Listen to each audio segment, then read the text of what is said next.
안녕하세요. 저는 70대 중반 여자입니다. 지금까지 저는 4번이나 제 가족을 잃었습니다. 한 가족만 제 곁을 떠난다 해도 가슴이 찢어질 것 같은데 이런 일을 4번이나 겪고 나니 제 마음은 이미 갈기갈기 찢어져 흔적도 찾아보기도 힘들 정도입니다. 제 마음이 어떨지 짐작은 가시나요? 사람의 목숨이 이렇게까지 허망하다는 것을 알고 난 후로는 정말 살기도 싫었는데 제 곁에 남은 단 한 사람을 생각하며 버티고 있습니다. 저는 어렸을 적부터 몸이 약했습니다. 얼마나 심했냐면 한참 뛰어놀 나이인 초등학생 때에도 더운 날에 밖에서 체육을 하면 3번 중에 1번은 쓰러졌습니다. 나머지 2번은 벤치에 앉아서 아이들이 뛰어노는 걸 지켜만 보고 있어야 했었죠. 건강하려면 운동을 열심히 해야 하는데 운동을 조금만 해도 어지럽고 쓰러지는 일이 많으니 운동을 할 수 없는 아이였습니다. 그러다 보니 공부를 조금만 심하게 해도 코피가 쏟아져서 성적도 늘 중하위권이었고 학교도 제대로 다니지 못하고 집에서 쉬는 날이 많았습니다. 그렇게 고등학교까지는 어찌어찌 졸업을 하고 일을 하려고 했었는데 무슨 일을 해도 제가 몸이 너무 약해서 얼마 가지 않아 못 버티고 쓰러져 버리니 회사 입장에서도 저를 쓰기 찜찜했었는지 3개월을 못 넘기고 해고당하기 일쑤였어요. 다행히 그때까지만 해도 저희 집이 부유했던 편이라 일을 안 해도 충분했었습니다. 그래서 결국에는 취직은 포기하고 집에서 요양을 하고 있었는데 제 눈길을 사로잡은 건 늘 같은 시간에 저희 집 앞을 지나다니는 한 남자였습니다. 늘 온몸에는 흙투성이에 먼지를 뒤집어 쓴 꼴을 하고서도 뭐가 그리 좋은지 신이 나서 걸어가는 모습을 보면서 그 사람이 궁금해지기 시작했어요. 그렇게 며칠을 그 사람을 보다가 하루는 직접 말을 걸어봐야 되겠다 마음을 먹고 그 사람이 지나가는 시간에 맞춰서 집 앞에서 기다리고 있었습니다. 제 예상대로 그 남자는 제 눈앞에 나타났고 저를 지나쳐 가려는 것을 붙잡았어요. 저기요, 잠깐만요. 그러자 남자는 주위를 휙휙 둘러보더니 아무도 없다는 것을 깨닫고는 자신을 가리키며 두 눈을 동그랗게 뜬 채로 저를 바라만 보고 있었습니다. 저는 이 집에 사는 사람인데요. 매일 그쪽이 지나가는 걸 봤거든요. 친해지고 싶어서 그런데 이름이 뭐예요? 남자는 처음에는 저를 이상한 사람 보듯 쳐다봤었지만 긴장해서 두 손을 한껏 모으고 어쩔 줄 모르는 제 모습을 보고서는 의심을 풀고 대답해 주었습니다. 그 남자는 저희 집 근처에서 일하는 건축업자였더라고요. 흙먼지들을 뒤집어 쓰고 있었던 이유를 바로 알 수 있었죠. 그날 이후 저는 종종 집 앞에서 그 사람을 기다렸고 남자는 제가 나와 있으면 잠시 대화를 했고 제가 나와 있지 않으면 제 방을 올려다보고 가곤 했습니다. 그렇게 저희는 만남을 이어오다 정식 연인으로 발전하게 되었습니다. 그런데 제가 남자를 만나는 것을 알게 된 집안은 그야말로 난리가 났어요.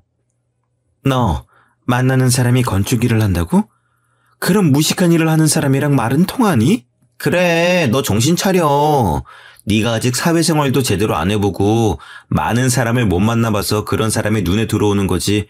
조금만 지나봐. 달라질걸? 그래, 얼른 정신 차려. 그런 남자를 못하러 만나? 언니와 어머니는 현장에서 일을 하는 사람을 대놓고 무시하시면서 헤어지라고까지 하시더라고요. 저는 절대 안 된다며 오히려 남자친구를 만나러 보란듯이 밖으로 데이트도 나갔었습니다. 하지만 어머니의 마음은 달라지지 않았어요. 오히려 아버지까지 합세했었죠. 너 요즘 만나는 사람 있다고 들었다. 별 볼 일 없는 사람 같던데. 그런 사람 만나면서 시간 낭비하지 말고 내가 봐놓은 선짜리나 나가봐라. 아버지는 아버지의 사업에 도움이 될 만한 사윗감들로 선짜리를 주선하기 시작하셨어요. 저는 절대로 안 나가겠다면서 버텼었지만 결국엔 어머니의 손에 붙잡혀 나갔었습니다. 제 말은 들은 채도 않고 상대 남자가 결혼하고 싶다는 의사를 밝혀오면 집에서는 그 남자와 결혼하는 게 어떻겠냐며 성화하고 난리였어요.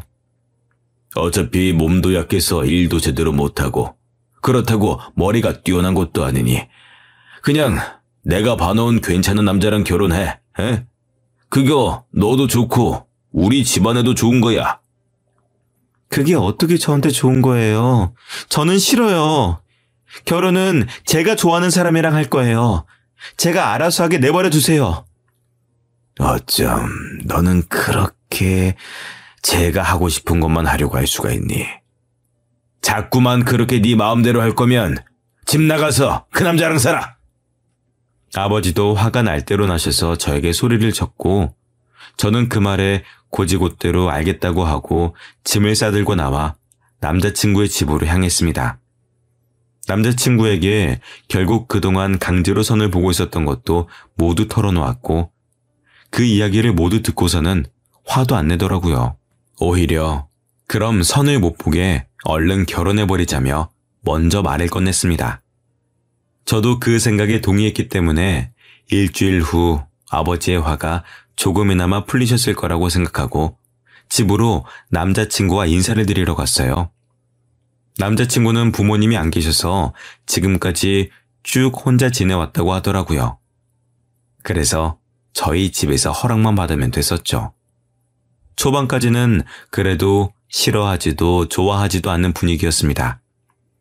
꽤 탐탁치 않아 하시는 눈치긴 했지만 남자친구의 싹싹한 성격 덕분에 아버지도 마음을 돌리시나 생각했었죠. 하지만 남자친구가 부모님이 안 계시다는 이야기를 기점으로 분위기는 완전히 뒤바뀌고 순식간에 살얼음판이 되어버렸어요. 그 이후로 부모님은 절대 결혼은 안 된다고 하셨었지만 저는 그 남자를 너무 사랑했습니다.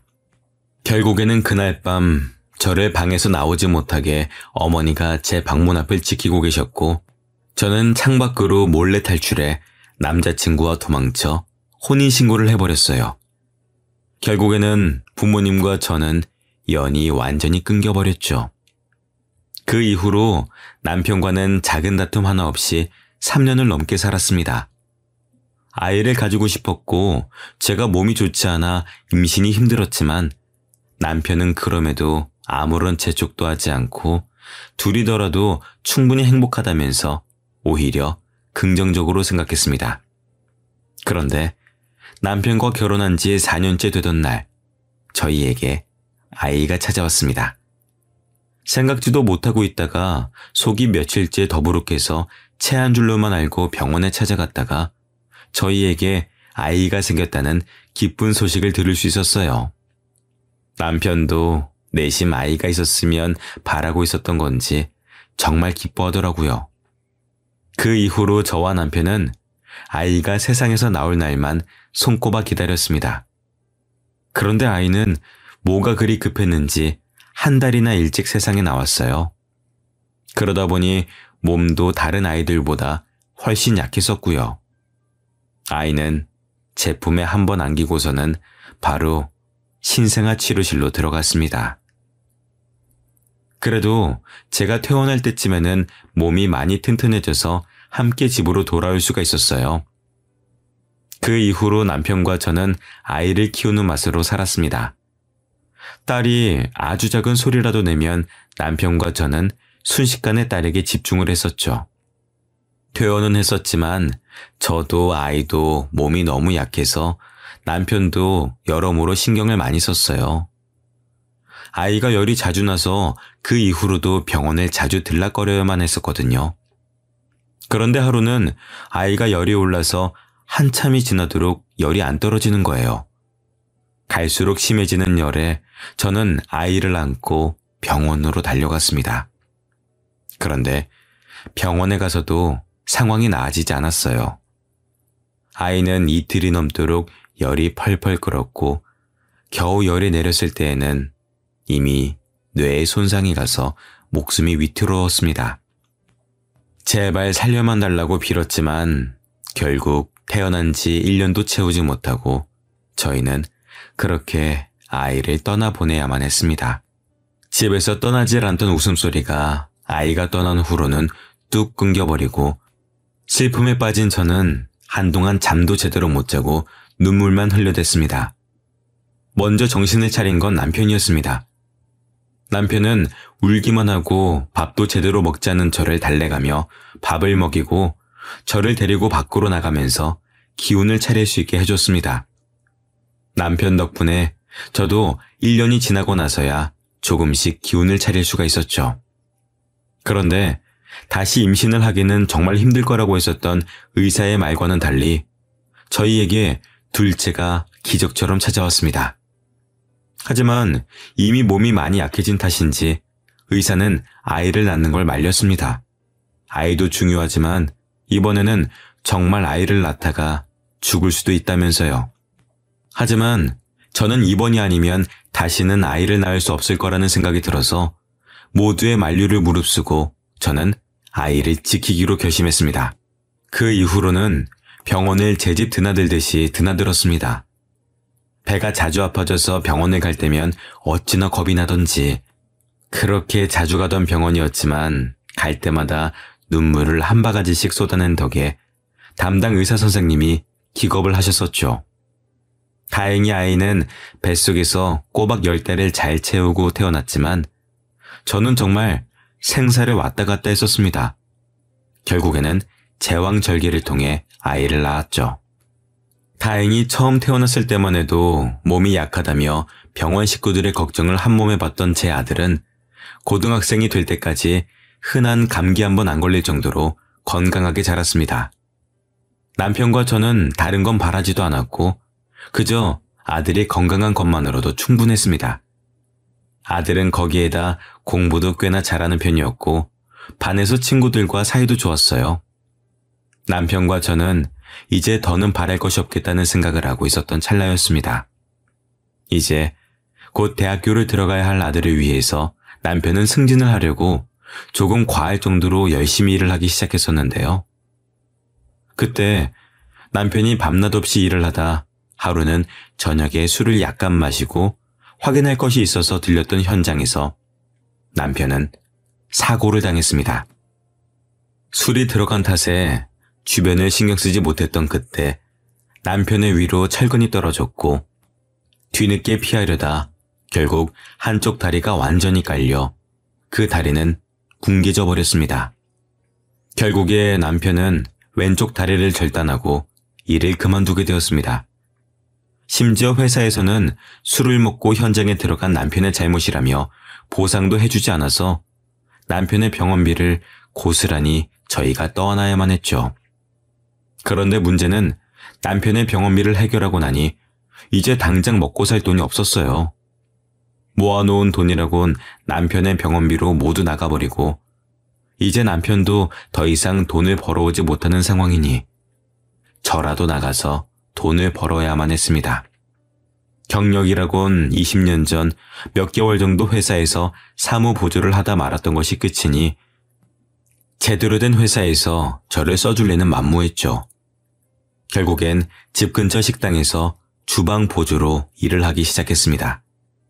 둘째를 낳은 후로는 몸이 더 약해져서 일을 하다 가끔씩 어지러움을 느끼기도 했지만 제가 아니면 돈을 벌어올 사람이 없으니 버텨야만 했어요.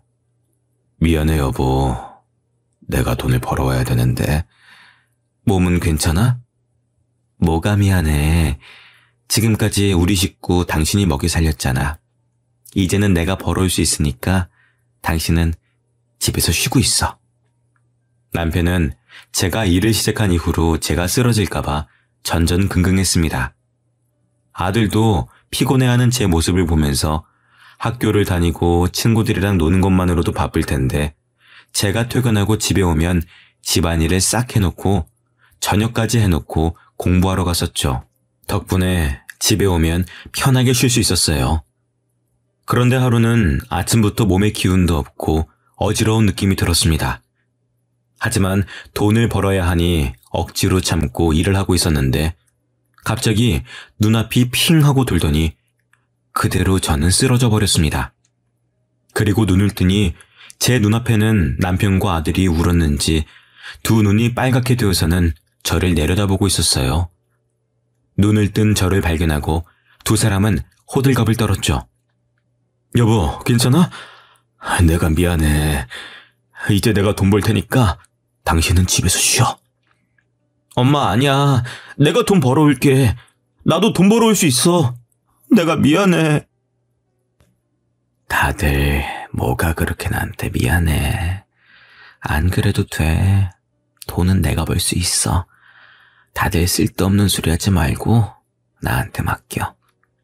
지금 당신한테 맡기다가 당신이 쓰러졌는데 어떻게 당신한테 맡길 수가 있어. 당신은 이제부터 집에서 쉬어. 몸도 약한 사람이 그렇게 힘든 일을 하니까 이렇게 쓰러지지. 아들도 남편의 말에 동감한다는 듯 고개를 몇 번 끄덕이더니 두 사람은 합심해서 저에게 일을 그만두라며 성화였습니다. 식당 사장님도 몸이 허약해서 맘 놓고 쓰기 어려울 것 같다며 먼저 저에게 그만 나왔으면 좋겠다라고 말씀하시더라고요. 결국에는 저는 일을 그만두고 집에서 일을 쉬게 되었습니다. 그래도 몇 개월을 일했으니 조금 모아둔 돈으로 쉬다가 다시 나가서 일할 생각이었어요. 그런데 이번에는 아들이 더 빨랐습니다. 아들은 제가 쓰러진 이후로는 새벽같이 일어나서 학교를 간다며 집을 나섰는데 알고 보니 신문 배달에다 우유 배달까지 하고서 일찍 학교를 가서 잤다 그러더라고요. 그 후로 피곤하다 보니 성적도 조금씩 떨어지고 처음 고등학교를 들어갈 때만 해도 중상위권이었던 성적은 날이 갈수록 중하위권으로 떨어졌습니다. 결국 아들은 대학도 가지 않고 졸업하자마자 작은 회사에 취업을 해서 돈을 벌면서 저희 집안의 가장 노릇을 하기 시작했어요. 그런 아들이 기특하기도 했지만 제 짐을 떠넘긴 것 같아서 늘 미안한 마음이 있었습니다. 아들은 그런 상황에서도 불만 한번 털어놓는 법 없이 조용히 돈을 모아서 남편의 의족을 맞춰주었어요. 생각지도 못한 선물에 남편은 눈이 휘둥그레졌죠. 그런 아들의 서프라이즈는 그뿐만이 아니었습니다. 아들은 그 후로 얼마 지나지 않아서 자신의 여자친구와 결혼하고 싶다며 여자친구를 데려왔죠. 그 여자친구는 처음부터 엄청 애교도 많고 싹싹하게 굴더라고요. 어머님, 어쩜 너무 고우세요. 피부도 좋으시고. 어머님 닮아서 오빠가 이렇게 인물이 좋은 건가 봐요. 뭐라고 하는 거야. 부끄럽게 그런 말 하지 마. 아버님, 이것 좀 드셔보세요. 사과가 달아요. 아들이 데리고 온 여자친구는 어찌나 싹싹하던지 평소에 낯을 많이 가리는 저도 순식간에 무장해제를 만들고 어느 틈엔가 왁자지껄하게 떠들게 만들게 하더라고요. 저희는 당연히 두 사람의 결혼을 허락해 주었습니다. 며느리가 저희 식구가 된 이후로는 저희는 모두 며느리의 팬이 됐어요. 뭐든 며느리가 하자고 하면 다들 좋은 생각이라면서 함께 했었죠. 그리고 아들이 결혼한 지 1년쯤 지나자 며느리가 임신을 했습니다. 저희 가족은 모두 기뻐하면서 안 그래도 예뻐하던 며느리를 어디 스치면 상처날까, 부딪히면 깨질까 조심스럽게 도자기처럼 다뤘습니다. 아버님, 이 정도는 제가 할 수 있어요. 저 주세요. 아유, 그러다가 접시가 깨져서 뱃속에 아기라도 놀라면 어떻게 하려고 그래. 저 새아가는 저기 소파에 앉아서 TV나 보고 있다가 우리가 부르면 와서 그때 밥 먹어, 응? 다 해놓은 반찬들을 덜어놓을 접시를 옮기는 것마저도 며느리를 시키지 않을 정도였죠. 별것도 아닌 것들로 진지해져서는 옥신각신하는 남편과 며느리를 보고 있을 때면 웃긴 코미디 프로그램을 보고 있는 것처럼 아들과 저는 웃음을 터뜨렸습니다. 에이, 왜 그렇게 웃는 거야? 응? 뭐가 웃겨? 아버지, 이게 어떻게 안 웃겨요. 제 와이프도 접시 정도는 나를 줄 알아요. 그렇게 신주단지 모시듯이 안 해주셔도 돼요. 임신한 몸인데 신주단지보다도 더 귀하지. 네 엄마가 너 임신했었을 때는 이것보다도 훨씬 더 심했었어. 며느리라서 부담스러워할까봐 내가 참고 있는 거지. 아버님, 저 부담스러우세요? 저는 하나도 안 부담스러운데. 남편의 말에 며느리는 장난기가 도진 듯 남편을 놀리듯 이야기했습니다.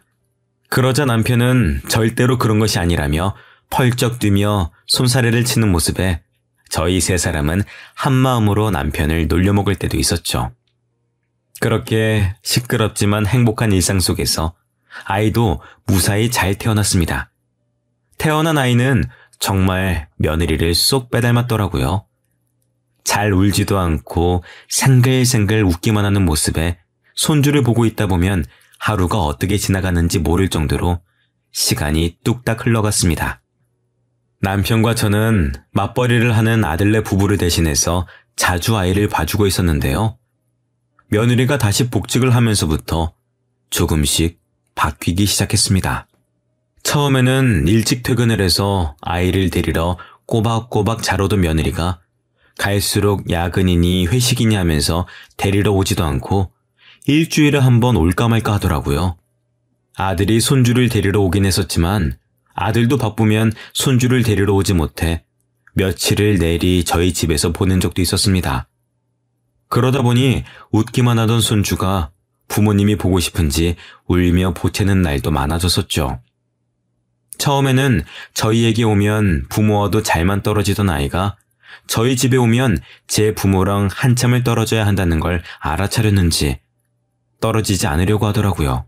그 모습에 저희도 마음이 안 좋아져서 아들이든 며느리든 둘 중 하나는 일을 잠시 쉬면서 아이랑 함께 시간을 보내주라고 말했었지만 두 사람은 한치의 양보도 없었습니다. 이번에는 당신이 양보해줘. 나 이번 일만 잘 풀리면 승진이야. 그럼 돈도 훨씬 더 벌 수 있는데 내가 그걸 포기할 수가 없잖아. 당신만 그래? 나도 그래. 나도 아이 낳고 이제 겨우 복직해서 제대로 일하기 시작했는데 어떻게 그만둬? 지금 쉬면 나중에 복직 못해. 아들과 며느리는 그때를 기점으로 자주 다투기 시작한 것 같았습니다. 괜히 저희가 말을 해서 사이좋던 두 사람 사이가 나빠진 건 아닌지 마음이 불편했었죠. 그럴수록 눈치도 없이 손주는 부모님과 떨어지지 않으려 안달이었습니다. 아들이나 며느리가 눈에 보이지 않을 때면 어찌나 울어대는지 마음이 참 아팠어요. 막상 또 아들과 며느리가 아이랑 함께 있으면 잘 놀아주는 편이라 무작정 두 사람이 잘못했다고만은 할 수가 없어서 답답한 노릇이었죠. 결국에는 돈을 더 많이 벌어오는 게 아들이니 아들이 계속 직장을 다니고 며느리는 잠시 동안 일을 쉬면서 아이를 돌보게 되었습니다. 아들은 아이를 키워야 하니 돈을 더 많이 벌어오겠다면서 지방을 전전하는 현장직으로 근무를 바꿨어요. 그렇게 하면 확실히 돈은 더 벌 수 있다고 하더라고요. 하지만 며느리는 처음에는 손주를 잘 돌보는 것 같다가 또다시 밖으로 나돌기 시작했습니다. 아가야, 어딜 그렇게 나가는 거야? 키연이는 우리한테 내팽개치고. 어머님, 죄송해요. 제가 일이 있어서요. 잠시만 키연이 좀 봐주세요. 며느리는 일주일에 두세 번은 저희 집에 아이를 맡겨두고 나가는 일이 생겼습니다. 갈수록 아이에게 관심이 없어진 것 같아 남편과 저도 걱정이 많았어요.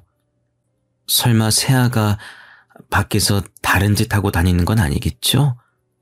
무슨 그런 소리를 해. 새아가가 어디 그럴 애야? 우리가 모르는 무슨 일이 있는 거겠지. 조금만 기다려봅시다.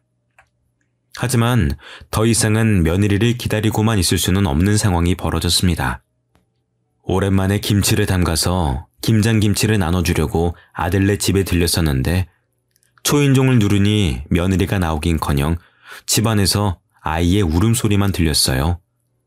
저는 며느리가 집안에서 큰일이라도 당했나 싶어서 다급하게 경비를 불러서 문을 열어 집 안으로 들어갔습니다. 그런데 집에는 며느리는 없이 손주만 덜렁 있었어요. 심지어 책장에 깔린 채로요. 저는 깜짝 놀라 책장을 들어 아이를 빼냈고 손주는 놀랐는지 한참을 울음을 멈추질 못했습니다. 다행히 뭔가 많이 쌓아놓는 책장이 아니어서 그렇게 무거운 편은 아니었지만 2살배기 아이에게는 충분히 위협적인 무기였었죠. 저는 처음으로 며느리에게 화가 잔뜩 나서 전화를 했습니다. 무슨 일이라니? 너는 집에 애 혼자 두고 어딜 그렇게 돌아다니는 거야? 애가 12살도 아니고 겨우 2살인 애를 두고 집 밖을 나갈 정신이 있니? 집에 오셨어요? 말씀하고 오시지. 저도 정말 잠깐 나갔었던 거예요. 밖에서 그렇게 오래 있었던 것도 아니고요.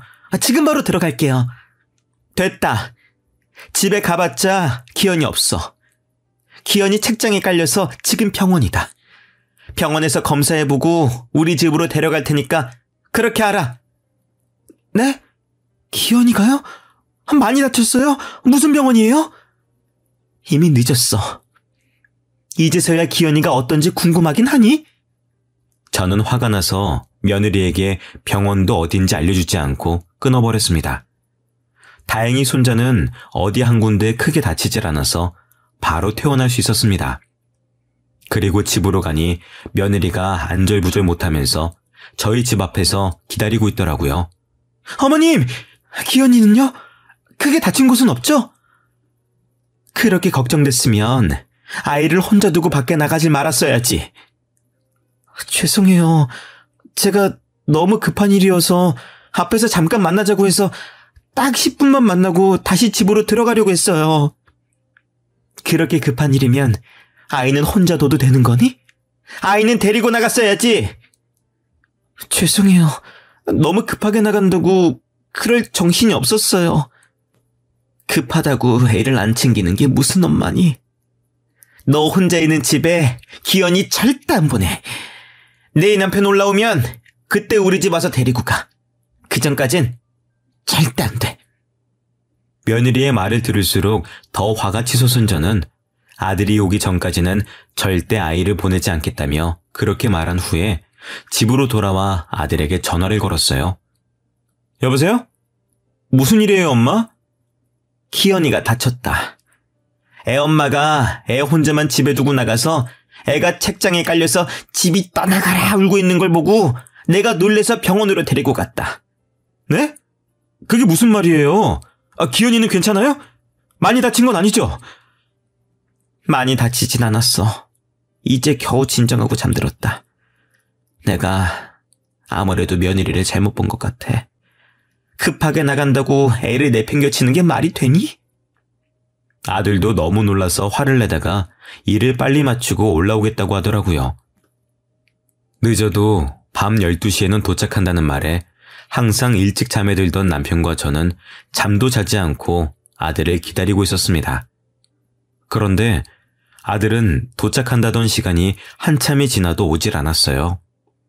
처음에는 운전 중이라 전화하면 괜히 방해하는 걸까봐 기다려봤지만 차가 밀려서 늦는다고 해도 심하다 싶을 정도로 오질 않았습니다. 결국엔 새벽 2시가 넘어서 아들에게 전화를 걸어보았지만 받질 않았어요. 얼마 지나지 않아 며느리에게 전화가 왔습니다. 아들에게 사고가 났으니 얼른 병원으로 와달라면서요.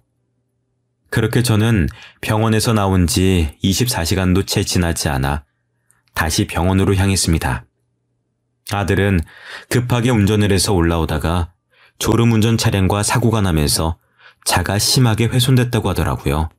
겨우 아들만 차 안에서 빼내고 휴대폰은 사고 난 차 안에 있어서 전화를 해도 받지 않았었던 겁니다. 경찰에서 신원 조회를 해서 며느리에게 연락이 갔던 거죠.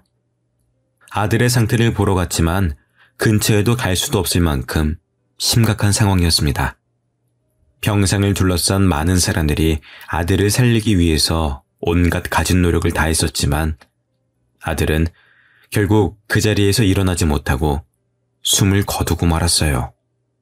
남편과 저는 다리에 힘이 풀려 그 자리에 주저앉았습니다. 너무 현실성이 없어서 정말 꿈인 것 같았습니다. 모든 게 다 거짓말 같았어요. 겨우 키워놓은 아들마저 세상을 떠나니 모든 게 허망하더라고요. 처음에는 눈물도 안 날 지경이었습니다. 그 상황 자체를 받아들이질 못해서 아들은 아직 지방에서 올라오지 않은 거라고 생각하고 아들에게 계속 전화만 걸어댔었지만 결국에는 현실을 받아들여야만 했습니다.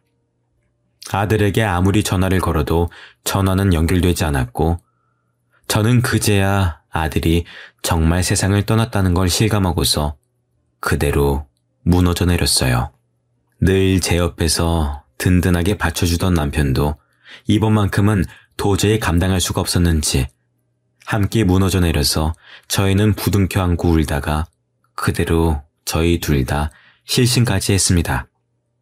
우리 아들, 내가 전화만 안 했어도 내가 괜히 전화해서 급하게 오느라 그런 일을 당한 거야. 다 내 잘못이야. 왜 하필 그때 전화를 했을까?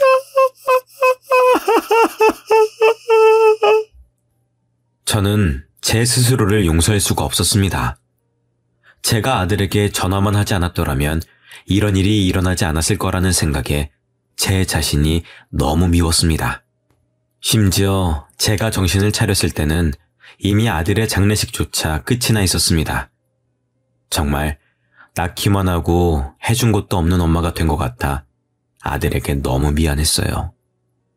아이 좀 더 돌봐주는 게 뭐가 그렇게 어려운 일이라고 두 사람 사이에 분란을 만들었는지 과거로 돌아갈 수만 있다면 제 입을 막아버리고 싶었습니다. 뒤늦게 아들의 묘를 찾아가 처음으로 그날 아들과 술 한잔을 했습니다. 아들에게 미안하다는 사과를 수백 번을 했지만 달라지는 건 없었어요. 제 마음이 여전히 죄책감으로 가득한 것조차 똑같았습니다. 그런 와중에 저희는 손자를 누가 키울지 결정해야 했습니다. 당연히 아이의 엄마인 며느리가 키워야 하는 게 맞지만 저는 더 이상 며느리를 믿지 못했었죠. 솔직히 나는 너 못 믿겠다, 아가. 어머님, 죄송해요. 제가 그런 실수를 한 것도 다 인정해요. 네가 혼자 키우면 또 이러지 않을 자신이 있니? 더는 이런 일이 생기지 않을 거라고 각서라도 쓰면 아이를 데려갈 수 있게 해줄게. 하지만 며느리는 한참을 생각하더니 고개를 좌우로 저었습니다. 어차피 각서라고 해봤자 법적 효력도 없는 것이니 그냥 쓰고 데려갈 수도 있었던 건데 며느리는 오히려 그럴 수 없을 것 같다면서 아이를 포기하고 떠나가더라고요. 그 이후로 저와 남편 둘이서 손자를 키우며 살아왔었는데요. 할머니 할아버지 밑에서 자라서 주위 친구들이 놀려서 기가 죽으면 어쩌나 걱정도 많았지만 손자는 그런 기색 하나 없이 저희를 부모처럼 생각하며 자라왔습니다. 중간에 사춘기가 와서 반항을 조금 하긴 했지만 요즘 아이들의 사춘기에 비해서는 귀여운 수준이었었죠. 손자가 고등학교에 입학하고 얼마 지나지 않아 저에게는 또 불행한 일이 닥쳤습니다. 바로 남편이 간암에 걸렸다는 거였어요. 왜 아이들을 다 키워놓기만 하면 주위에서 이렇게 안 좋은 일들이 생기는 건지 정말 하늘이 원망스러웠었죠. 심지어 남편은 몸이 안 좋다는 걸 느끼고 있으면서도 손자 대학 등록금이 모자랄까 자기 병원비를 아끼려고 병원조차 가지 않고 버티고 있더라고요. 갈수록 남편의 얼굴이 거무칙칙해지는 게 이상해서 피부 문제인가 생각했었는데 이미 간암이 다른 곳까지 전이가 돼서 치료가 힘들겠다고 하더라고요. 남편은 다리를 잃은 이후로 술을 마시기 시작했었는데 아들이 사고로 죽고 난 다음부터는 틈만 나면 아들에게 가서 이야기하다 술도 한잔하고 오는 게 일상이 되어버렸거든요. 아무래도 그것들이 쌓이고 쌓이다 보니 결국 병이 되어버린 것 같았습니다. 아무래도 우리 아들은 당신보다 날 더 좋아했던 것 같아. 그러니까 아빠가 보고 싶어서 이렇게 먼저 데려가지.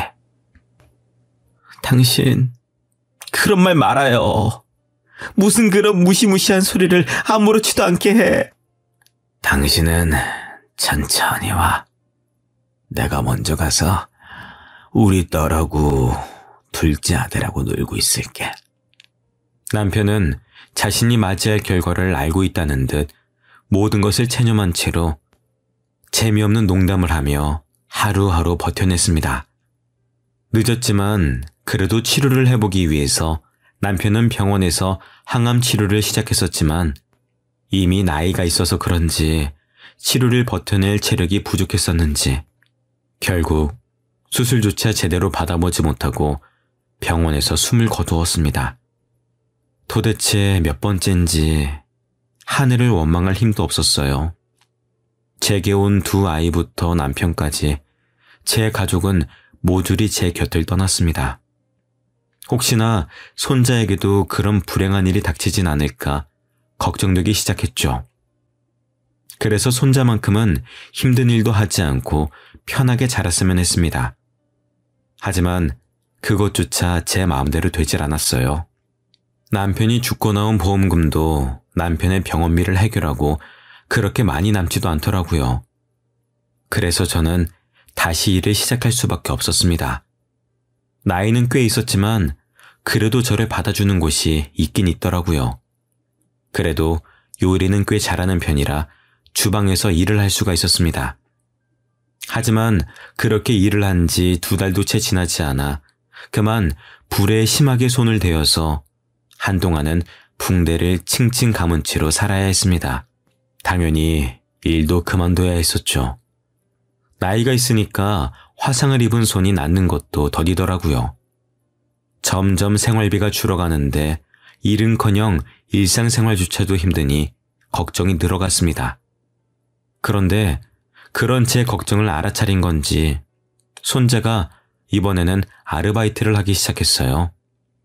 손자는 저녁에 야간 자율학습을 빼고 아르바이트를 하는 것도 모자라서 주말에도 아침부터 저녁까지 일을 하더라고요.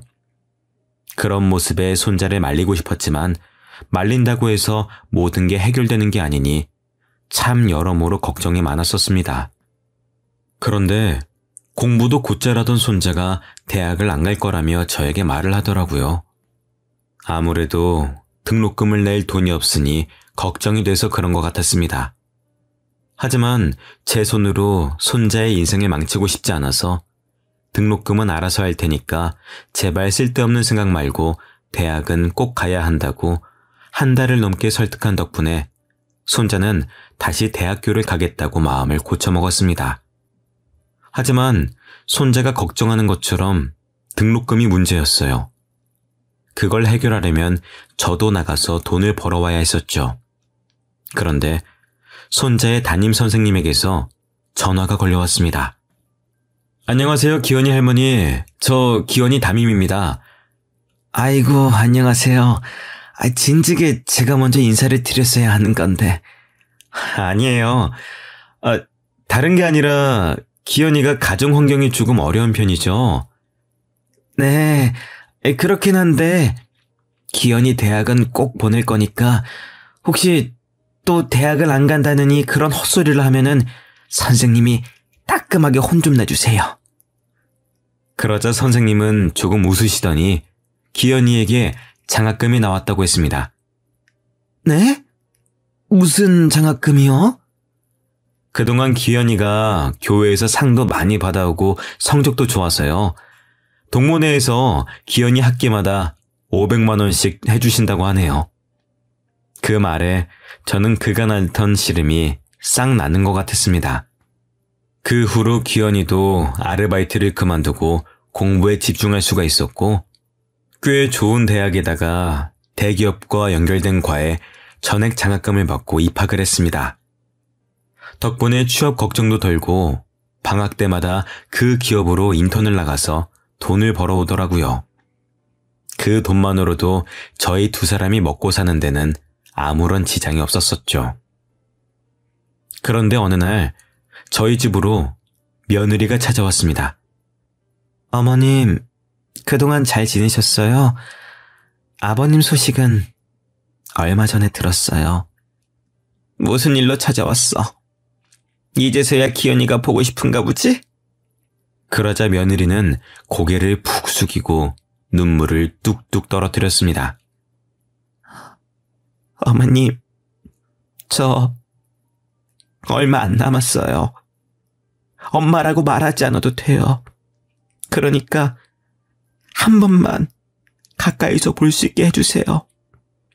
알고 보니 며느리는 혈액암에 걸려서 이제 겨우 3달 정도밖에 안 남았다 하더라고요. 매번 멀리서 손자가 커오는 걸 봤었는데 죽기 전에 마지막으로 가까이서 보고 싶어서 직접 찾아온 거였습니다. 얼마 남지 않았다는 이야기에 마음이 약해진 저는 기현이와 며느리를 만나게 해주기로 결정했습니다. 생각해보면 며느리도 의도한 건 아니었던 사고였는데 제가 너무 며느리만 몰아붙였었는지 후회되기도 했었고요. 그리고 그날 저녁, 손자는 정말 오랜만에 친엄마를 만났습니다. 네, 엄마라고요? 그동안 어디 계시다가 이제서야 나타난 거예요? 미안해. 내가 너를 볼 면목이 없어서 그동안 멀리서만 지켜봤어. 처음에는 며느리에게 적대적이던 손자는 이야기를 하다 결국에는 엄마의 품에 안겨 한참을 울었습니다. 지금까지 어른스러운 척 버티고 있었지만 손자도 아직 어린아이였어요. 그 후로 손자와 며느리는 남은 3달이라는 시간 동안 그동안 하지 못했던 것들을 잔뜩 하며 시간을 함께 보냈습니다. 둘이서 캠핑도 가고 바다도 보러 가고 함께 아들에게 인사도 하러 다녀오면서요. 하지만 그 떨어져 있던 사이의 공백을 다 메우기도 전에 며느리는 세상을 떠났습니다. 그리고 손자의 앞으로 어마어마한 금액의 재산을 남겨주고 떠났습니다. 알고 보니 며느리는 그동안 꽤 돈을 많이 벌어왔나 보더라고요. 며느리의 친구이자 대리인에게 이야기를 들으니 손자를 혼자 두고 나갔던 날 며느리가 믿고 투자금을 맡긴 사람이 도망쳤다는 이야기에 황급히 나갔었던 거였어요. 제 아들이 지방을 돌아다니며 힘든 일을 하는 게 싫어서 자기가 직접 퇴직금으로 투자를 하려고 사람들을 만나면서 정보를 찾아다녔었는데 그게 저의 눈에는 그저 놀러만 다니고 있었던 걸로 보였던 겁니다. 결국에는 일이 모두 끝나고 한참 후에야 돈을 들고 도망간 사람을 찾아내 돈을 돌려받았고 그 이후로 여기저기 투자를 하다 대박이 나서 꽤 큰 돈을 모았다고 하더라고요. 그리고 그 돈으로 손자의 고등학교에 연락해 장학금 형식으로 손자에게 돈을 전달했던 것이었어요. 그 말을 들으니 그동안 오해하고 있었다는 사실에 너무 미안하더라고요. 며느리는 말하지 말라고 했다고 했지만 친구라는 사람은 그동안의 며느리의 속사정을 모두 알려주었습니다. 며느리도 제가 왜 그랬는지 충분히 이해하고 있으니 미안해할 필요는 없다는 말까지 덧붙였지만 그래도 며느리에게 사과 한번 제대로 못한 것이 못내 마음에 걸렸었습니다. 장례를 치르는 내내 마음이 불편하더라고요. 원래는 며느리가 죽기 전에 아무도 모르는 납골당에 자기를 안치해 주기를 바란다고 말을 전했다곤 했지만 손자와 상의 끝에 아들의 미호 옆에 나란히 며느리를 묻어주었습니다. 너무 늦게 오해를 풀어서 미안하다며 하늘에서 아들에게도 털어놓길 바라는 마음으로요. 그 이후로도 벌써 5년이 지나서 졸업을 앞두고 있습니다. 졸업하고 바로 자기가 가고 싶은 부서로 취직을 한다고 하니 이제 정말 걱정은 없습니다. 그동안 군대도 무탈하게 다녀오고 여자친구도 만들었어요. 주변 사람들을 넷이나 잃은 건 과거에 제가 너무 이기적이어서 벌을 받았나 생각합니다. 제멋대로 판단해버린 탓에 몇 명이나 상처를 받았을지 가늠이 안 되네요. 많이 늦은 것 같지만 남에게 도움만 받는 삶이 아니라 도움이 되는 삶을 살고 싶습니다. 여러분들도 너무 받기만 하는 삶보다 뭐든 주고받는 인생 사시길 바라겠습니다.